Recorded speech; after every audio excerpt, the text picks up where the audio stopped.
You want to know why I got rid of my MechMaxx SM-26? It's because I got this. So guys, I loved my MechMaxx SM-26 Sawmill. The Rato engine performed flawlessly. It started on the first pull every time I started it. It ran fantastic. It never lacked power when I was milling even the biggest logs and the hardest of woods. I never had any problems with any of that. In fact, I used that sawmill to build this entire building. I milled all of the siding, most of the structural wood, except for the posts and things that I couldn't mill because I didn't have the full-length bed to begin with. But I was very impressed with what that mill was capable of, and that made me want more. That 26-inch sawmill convinced me that milling lumber was a hobby that I wanted to get more serious about. And so for that reason, I'm shopping for a bigger tractor so I can handle bigger logs. And MechMaxx sent me this SM32 sawmill to assemble and learn about the mill and the differences between the two sawmills so I would have more experience and a little bit more knowledge about their products. And initially, I asked them specifically for the SM26 because I didn't see myself wanting anything bigger. After about 6 months of milling on that mill, I realized that even if I don't want to mill 32-inch logs, having the extra space on the bunks and some of the other things that come along with having more space would make it easier to mill anything that you're milling. So when I assembled this SM32 and I saw all of the upgrades, it was just too enticing to pass up. So we swapped out and we got rid of the SM26 and we made the modifications we needed to make to our operation here so that we could put this sawmill in our mill shed. So I mentioned the bunks are obviously wider on the SM32, and that makes it easier and safer to turn logs manually on the bunks without losing them off of the mill bunks. So that's one of the reasons why I wanted to upgrade. The next reason that I decided I wanted to upgrade is because this sawmill now comes with a 14-horse Kohler electric start engine. And when I got this mill assembled and fired it up, it was just a little bit quieter, seemed a little bit more refined, and all I had to do was turn the key to fire it up. Now listen, I'm not talking down about the pull start Rato engine because I was very happy with it and very impressed by it, but it's extra work.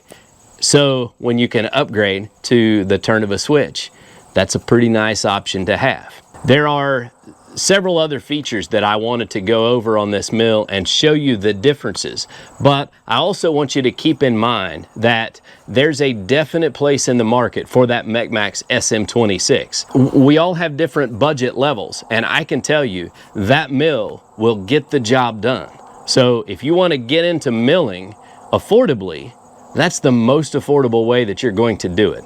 I don't believe there's any other brand on the market that's going to sell you as much value as MechMaxx in that SM26. For under $3,000, you can have the capabilities to do something like this and build your own shed or your own barn or whatever it is that you want to make. You can cut your own live edge slabs, and it's a very capable machine, and that's a very affordable way to do it. So that's an awesome machine. But if you're on the fence about spending a little more money and upgrading, I want to show you the differences between the SM26 and this SM32 so that you can decide for yourself whether it's worth it to you to spend the extra money and have these other features. Now, one of the very first things that I noticed about the SM26 was that the handle to raise and lower the mill head was up on the very top of this mill head.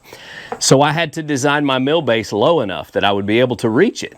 And when Caden, anybody a little bit shorter, wanted to adjust the mill, it was a complete extension in order to reach the handle, to crank it.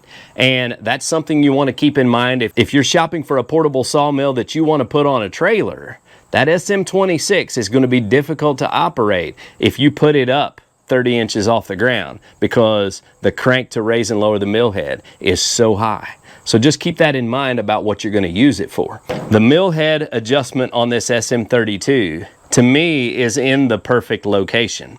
And I've used the Woodland Mills HM130 Max, and it's in a similar location. It's easy to reach, but it has a handle that you have to push in on to release the mechanism and then crank it while you're pushing in. And that makes it awkward because you have to put your hand on the end of the handle and push in and crank it. Whereas with this design, you have a lock right here, which is easy to just flip and unlock with your thumb. And then you're in the perfect location to just crank and use the handle the way that it's designed, and it works really well. So I love the difference in the handle placement here. This works fantastic. That alone is worth a little bit extra money because it's very handy. The next thing is the location of the water jug. Now, this may seem like no big deal, but if you're going to use the stock watering system on this mill, this is how you turn the water flow on and off. You spin this knob right here. Well, on the SM-26, it's around on the front of the mill and it's up at the top. So when you finish with your cut, you have to walk around the handle, around to the front, and reach over the mill bed to turn that, to close it, to shut off your water flow. It's cumbersome, so cumbersome that I immediately changed the whole system and put an electric solenoid on it so that I could turn it on and off right at the throttle handle. I'm going to do the same thing to this mill because I loved that system. But if you want to run this stock system, at least it's right here where when you release the throttle, you can reach over right here and close the valve. Or when you're ready to start, you open the valve and then pull the throttle and go. Much more user-friendly and in a much easier location to fill. I used to actually just disconnect the hose and take the entire jug and go fill it up. Another upgrade that I really like on this SM32 is the way that this throttle handle is made, because it is a much sturdier handle. The other one was kind of like a bicycle brake handle, but a little bit flimsy. And this one has a much more defined adjustment setting on it. So all in all, I think this is going to be a much better throttle system to operate. And there's a very definite full throttle point where you pull the handle all the way to the open position. I actually have an RPM gauge I'm going to hook up to this and set my max throttle RPMs so that I know that my clutch is always fully engaged and I'm getting the maximum power and torque out of the engine the way that it's designed to be run. This Kohler Command Pro 14 horse engine is just fantastic.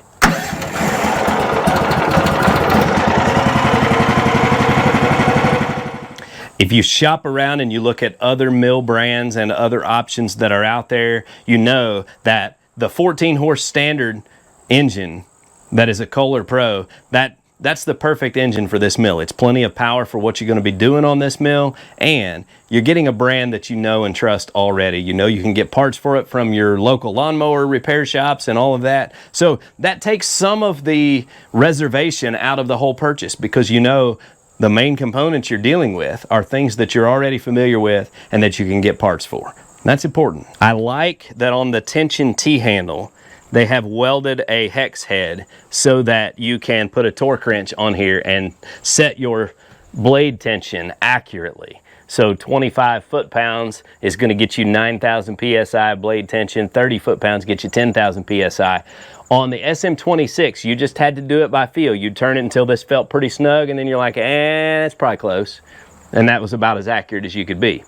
I ordered me a torque wrench for this. Now, to just show you guys real quick what we had to do to fit this SM32 in here. Now, I will tell you, the mill head footprint is actually doesn't seem to be any wider than what I was dealing with before. I thought it would have to be, but the way it's configured and the way the handle sticks out, the handle is shorter where the throttle cable is. So it ends up actually taking up almost exactly the same amount of space back there in the cove that I built for it to keep it out of the weather. So what I had to adapt was actually down here at the rails. Because I had these base cross ties or railroad ties set for the footings, I had to mill some 2x6s, and they're true 2x6s, to scab onto the side of this in order to widen it enough that the base of this would fit. And it turned out that that was just the perfect amount to get my legs to fit right on the edges of those 2x6s. The only other difficult modification I had to make is that caused me some interference with my log stops and the fact that they need to drop down straight through the bottom, and they were going to drop down right on top of my railroad ties. I got to get the chainsaw and cut out some nice little squares for my log stops to fall down in. I have one more exciting thing to announce before I let you go. You might have noticed my Ripper 37 hat here, but the guys at Jerry's Resharp reached out to me and said they would like for me to try some of their blades, and I am excited about it. In fact, I've already got those blades, but I haven't tried them out yet because what I want to do, since I haven't ran this mill yet at all, I want to run it with the stock blade first and kind of get a feel for what that blade is doing so that I'll have something to compare it to on the same mill. So that being said, it may be a couple of weeks before I can get those tests out and show just what Jerry's Resharp can do. But I'll tell you, I opened the box and I can already tell those blades are sharp because they stick to everything they touch. It's going to be awesome. They sent me a couple of different degrees to try on different woods and some explanation as to why you would want to use different blades for different types of wood. So that's going to be interesting for me to learn, and once I get that down, I'm going to share that with you, so that gives you a little something to look forward to. But if you are in the market for blades, check out Jerry's Resharp. Got their number right there on the sticker, and we'll keep that there so you guys can check it out. So guys, I hope you enjoyed getting to see the update in the wood yard, especially the upgrade of the MechMaxx SM-32. So until next time, you get outside and enjoy God's creation, because it's beautiful out here, and I'm gonna enjoy throwing a log on this mill and getting to know it. Y'all have a good day.